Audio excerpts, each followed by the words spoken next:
Once you have block number 2 extracted from the zip file, you're going to go ahead and take at least 2 photographs, either from pexels.com or your own photographs from your phone, and you're going to apply these 4 effects on them. And this is all taken from lesson number 2 from our book, and all the pages are outlined for each one. So first, you'd need to straighten and crop your photograph. So open Adobe Photoshop, go to File, Open, and navigate to your picture, wherever it may be. So if you have it on your Downloads folder, go ahead and open your Downloads folder and head there. When you're finished, select Open. So the first thing I'm going to show you is how to straighten your first photograph. For this one, it's obviously kind of crooked. So what you need to do, and this is from lesson number 2, you select the crop tool, select straighten, and click and drag at an angle.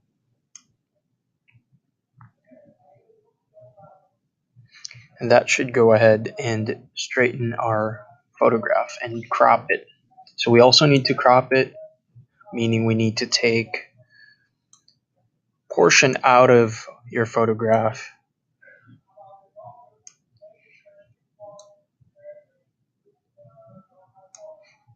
so that you have a correct ratio for your image. When finished, select Enter on your keyboard, and there's our slightly straight photograph. If you feel like you've made a mistake, you know how to undo an image. It's Control-Z or Edit, Undo, Crop. And you can go ahead and try it again.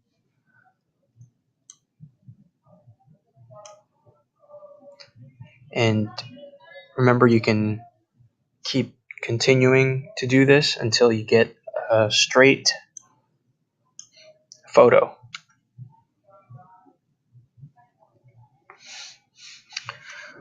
The next thing that we need to do is increase the saturation of your subject, and that's taken from page 54. So this is another example. We used the sponge tool for that. So it's hidden underneath your dodge tool. So left click and hold it there until you bring up the other tools hidden underneath. Select the sponge tool. Make sure on mode you select saturate. Let's go ahead and zoom in on that. Under mode, for the sponge tool, make sure you select saturate. So saturating something will increase the intensity of the colors.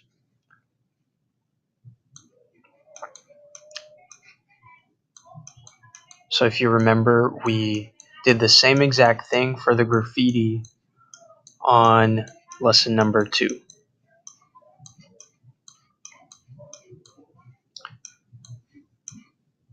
The subject of your photograph simply means the topic. What are you trying to get across? There it is. So in this case, it's a whole world of graffiti. And if you look at before and compare it with after, that's a pretty good improvement. Next step, change the color of a subject or an object. Let's say, for example, we want to change the color of this skull. This is taken from page 54. So go to your brush tool, select the color replacement tool. In chapter 2, we replace the color of the girl's cap, and I need for you to do the same on here. Let's select maybe purple, and we're going to go ahead and change the color of the skull.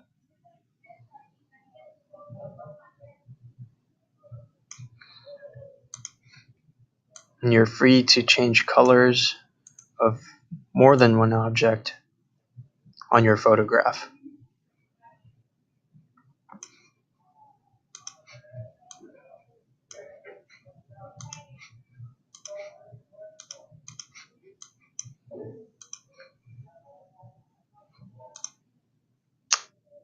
Also make sure that you are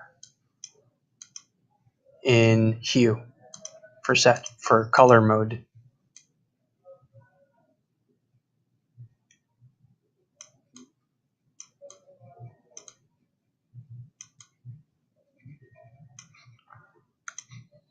Let's try that again for our skull. There we are.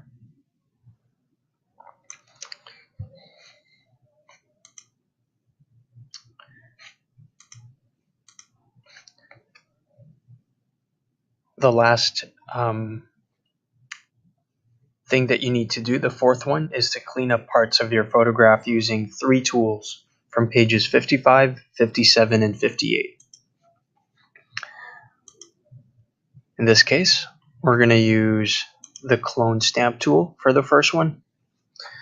You hold Alt to select the target area. So I'm going to try to clean up some parts of this old leather-bound book. I'm going to hold Alt and select that area there. And I'm just going to start painting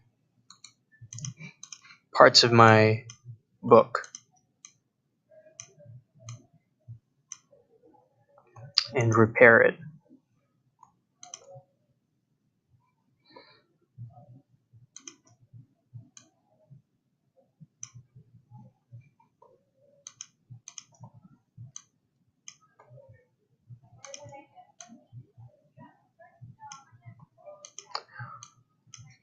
So that's the first sample, the first tool. The next one is Spot Healing Brush Tool.